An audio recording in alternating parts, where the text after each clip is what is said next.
اعوذ باللہ من الشیطان الرجیم بسم اللہ الرحمن الرحیم قالوا فأتوا به علی اعین الناس لعلهم یشہدون۔ انہوں نے کہا تو اسے سب کی آنکھوں کے سامنے لاؤ تاکہ وہ گواہ ہو جائیں۔ سورۃ الانبیاء آیا 61۔ انہوں نے کہا تو اسے سب کی آنکھوں کے سامنے لاؤ تاکہ گواہ ہو جائیں۔ لوگوں نے چاہا ابراہیم علیہ السلام سامنے آئے تاکہ سب لوگ گواہی دیں کہ انہوں نے بتوں کے خلاف باتیں کرتے دیکھا ہے یا بت توڑتے دیکھا ہے۔ لوگوں نے یہ چاہا کہ سزا ملتی دیکھیں تاکہ لوگ عبرت پکڑیں اور آئندہ کوئی ایسی حرکت نہ کرے۔ یعنی جب ابراہیم علیہ السلام نے بتوں کو توڑا ہے تو جب اس کی سزا ملے تو سب لوگ موجود ہوں۔ ابراہیم علیہ السلام بھی یہی چاہتے تھے کہ بھرے مجمع میں لوگ حق کا مشاہدہ کریں تاکہ ان پر حجت قائم ہو جائے۔ قالوا انت فعلت ھذا بآلہتنا یا ابراہیم۔ انہوں نے کہا اے ابراہیم کیا تم نے ہمارے معبودوں کے ساتھ یہ کیا ہے؟ سورۃ الانبیاء آیا 62۔ انہوں نے کہا اے ابراہیم کیا تم نے ہمارے معبودوں کے ساتھ یہ کیا ہے؟ ابراہیم علیہ السلام سے مجمع عام میں بتوں کے بارے میں پوچھا گیا، یعنی جو بتوں کو ٹکڑے ٹکڑے کرنے کا معاملہ ہے یہ تمہارا اقدام ہے۔ قال بل فعلہ کبیرہم ھذا فاسألوہم ان کانوا ینطقون۔ ابراہیم علیہ السلام نے کہا بلکہ ان کے بڑے نے یہ کیا ہے، چنانچہ اگر وہ بولتے ہیں تو انہی سے پوچھو۔ سورۃ الانبیاء آیا 63۔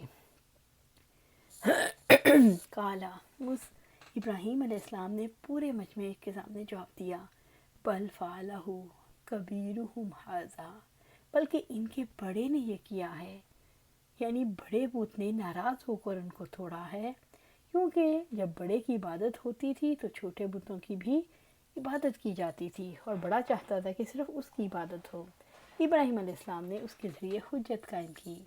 فاسألوہم ان کانوا ینطقون، چنانچہ اگر وہ بولتے ہیں تو انہی سے پوچھو، یعنی ٹوٹے بتوں سے پوچھ لو انہیں کیوں توڑا کیا، یا بڑے سے پوچھ لو اس نے کیوں توڑا ہے، انہیں جواب دینا چاہیے اگر وہ بولتے ہیں۔ یوں ابراہیم علیہ السلام نے یہ ثابت کیا جو بت کلام نہیں کر سکتے وہ نفع نقصان پہنچانے یا نقصان سے بچانے میں کیسے مددگار ہو سکتے ہیں۔ ابراہیم علیہ السلام نے 3 مرتبہ جھوٹ بولا، دوران میں سے خالص اللہ عز و جل کی رضا کے لیے تھے۔ ایک تو ان کا کافر ماننا بطور تولیہ کے کہ میں بیمار ہوں، اور دوسرا ان کا یہ فرمانا بلکہ یہ کام تو ان کے بت نے کیا ہے۔ تیسرا واقعہ کہ ایک دن ابراہیم علیہ السلام اور سارا سفر میں تھے، ایک ظالم بادشاہ کے شہر مصر سے گزر ہوا، اسے بتایا یہاں ایک مرد آیا ہے جس کے ساتھ ایک حسین ترین خاتون ہے، اس نے آپ کو بلا بھیجا اور پوچھا یہ عورت کون ہے؟ آپ نے فرمایا میری بہن۔ پھر آپ نے سارا علیہ السلام کے پاس واپس جا کر فرمایا سارا روئے زمین پر میرے اور تیرے سوا کوئی مومن موجود نہیں، اس نے مجھ سے پوچھا تھا، میں نے اسے بتایا کہ تو میری بہن ہے، اب میری بات جھٹلا نہ دینا۔ بادشاہ نے سارا علیہ السلام کو طلب کر دیا، جب آپ کے سامنے پیش ہوئی تو اس نے آپ کا ہاتھ بڑھا کر آپ کو چھونا چاہا تو اسے پکڑ لیا گیا، یعنی حرکت نہ کر سکا۔ اس نے کہا میرے لیے اللہ سے دعا کر، میں تجھے تکلیف نہیں پہنچاؤں گا۔ اس نے دعا کی تو ٹھیک ہو گیا۔ اس نے پھر آپ کو چھونا چاہا تو پہلے سے زیادہ گرفت میں آ گیا۔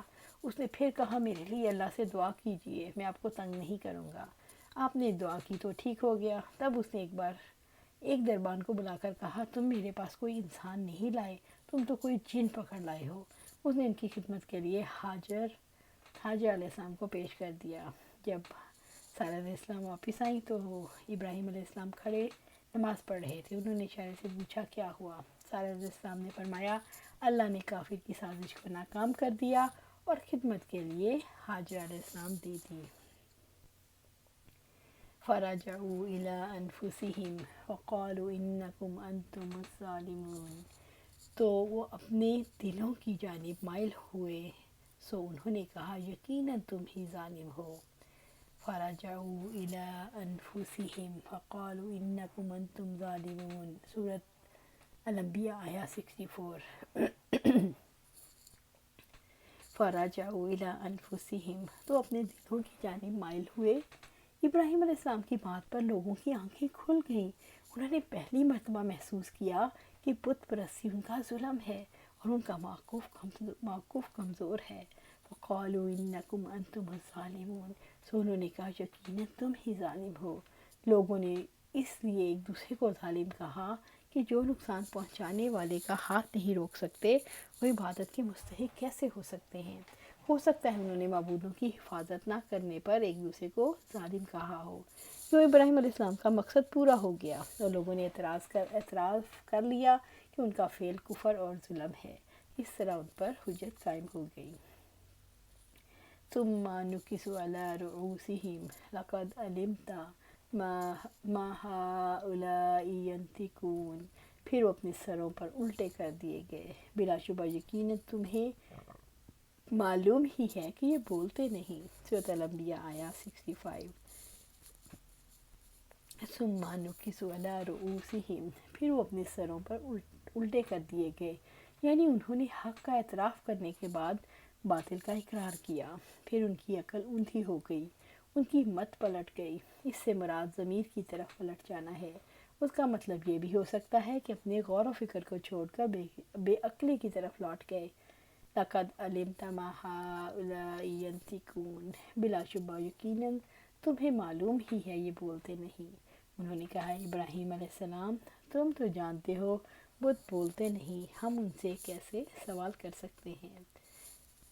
اللہ سبحانہ تعالیٰ سے دعا ہے کہ جو ہم نے پڑھا ہے وہ ہمیں سمجھ آ جائے، ہمارے دلوں میں اتر جائے اور اس کو ہم اپنی زندگی میں لے آئیں۔ اللہ سبحانہ تعالیٰ ہمیں قرآن و سنت پر عمل کرنے کی توفیق دے اور اس پر جمع دے۔ آمین یا رب العالمین۔